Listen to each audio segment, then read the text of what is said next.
Le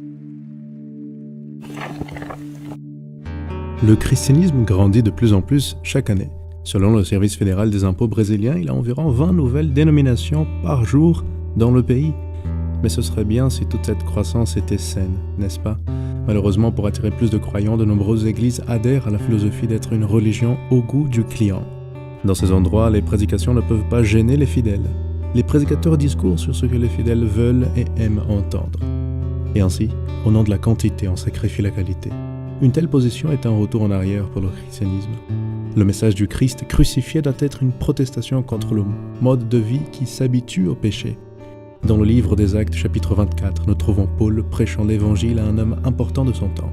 Mais pour l'atteindre, l'apôtre n'allège pas le poids de son sermon. Au verset 24 et 25, nous lisons.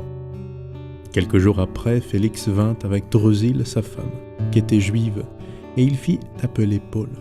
Il l'entendit sur la foi en Christ, mais comme Paul discourait sur la justice, sur la tempérance et sur le jugement à venir, Félix, effrayé, dit « Pour le moment, retire-toi. Quand j'en trouverai l'occasion, je te rappellerai. » Paul n'était pas un prédicateur de convenance cherchant à plaire à son auditeur, mais il parlait plutôt de justice, de maîtrise de soi et de jugement à venir. Ces trois sujets avaient pour but de faire que le couple se repente de ses péchés.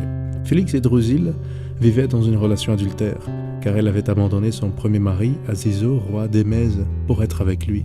Cependant, bien que Félix ait eu peur, il ne s'est pas repenti et ne s'est pas donné à Jésus.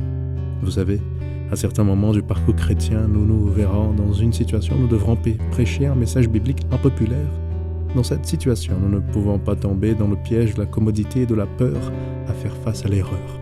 Avec amour, pesé dans chaque mot, nous devons enseigner aux gens que c'est l'être humain, celui qui doit avoir sa vie façonnée pour rencontrer la volonté de Dieu, et non l'inverse.